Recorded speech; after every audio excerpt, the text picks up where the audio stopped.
Rich girl story. Komal Priyadarshan ji की इकलौती बच्ची जिसे वो बहुत लाड प्यार से पाल रहे थे। कोमल 7 साल की थी, लेकिन उसके पिता उसे अभी केवल 2 साल की समझते थे। प्रियदर्शन जी का बहुत बड़ा कारोबार था। शहर के बीचों बीच आलीशान कोठी, कई नौकर उनके घर की देखभाल करते थे, कई बड़ी बड़ी गाड़ियाँ, पैसों की कोई कमी नहीं थी। सुबह कोमल सो रही थी, तभी उसकी मम्मी कविता ने उसे उठाया। कोमल जल्दी से अपने पापा से मिलने आ रही थी, क्योंकि पापा चले जाते हैं फिर रात को देर से आते हैं। वह सीढ़ियाँ उतर ही रही थी, तभी उसने देखा उसके पापा मैनेजर राधेश्याम को डांट रहे थे। राधेश्याम जी, आपको कितनी बार कहा है कि मुझे काम में लापरवाही नहीं चाहिए, लेकिन आप ठीक से काम ही नहीं कर रहे हैं। ऐसा है तो आपको नौकरी से निकाल देता हूँ। आपके जैसे बहुत से मैनेजर लाइन लगा कर खड़े हो जाएंगे। राधेश्याम जी की आंखों से आंसू छलक रहे थे। उन्होंने गिड़गिड़ाते हुए कहा, सर मेरा बेटा बहुत बीमार था, इसी कारण हॉस्पिटल जाना पड़ा। मुझे काम से मत निकालिए, आगे से ऐसी गलती नहीं होगी। कोमल सीढ़ियों पर खड़े खड़े सब सुन रही थी। थोड़ी देर बात करने के बाद राधेश्याम जी चले जाते हैं। कोमल अपने पापा के पास आ जाती है। उसे देखकर प्रियदर्शन जी बहुत प्यार से कहते हैं, मेरा बेटा आ गया, आज तो बहुत जल्दी उठ गया। क्या बात है बेटी, कुछ उदास सी लग रही हूँ, किसी ने कुछ कहा क्या? ये सुनकर कोमल ने मुस्कुराते हुए कहा, नहीं पापा, किसी ने कुछ नहीं कहा है, बस आप वो राधेश्याम अंकल को डांट रहे थे, मुझे अच्छा नहीं लगा, बेचारे रो रहे थे। प्रियदर्शन जी ने कहा, बेटा तुम इन लोगों को नहीं जानती हो, ये लोग कोई न कोई बहाना बनाते रहते हैं।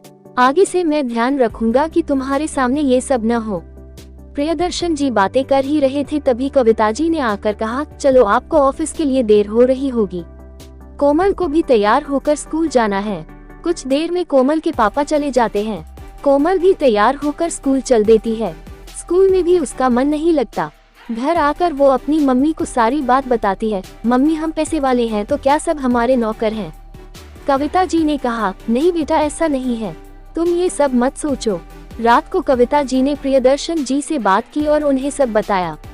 वो बोले, मैं कोशिश करूंगा कि आगे से किसी को भी घर पर न बुलाऊं। कुछ दिन बाद कोमल का जन्मदिन था।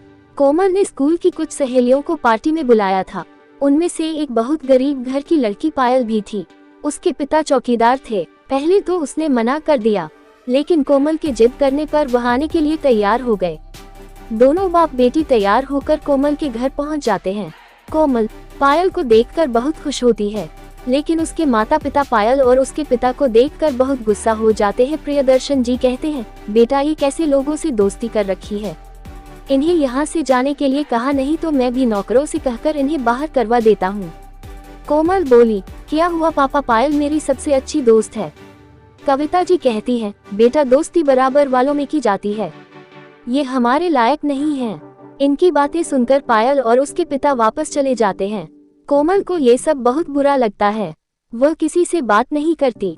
अगले दिन से वह खाना पीना सब छोड़ देती है। शाम तक उसकी तबीयत खराब होने लगती है। उसके माता पिता परेशान हो जाते हैं।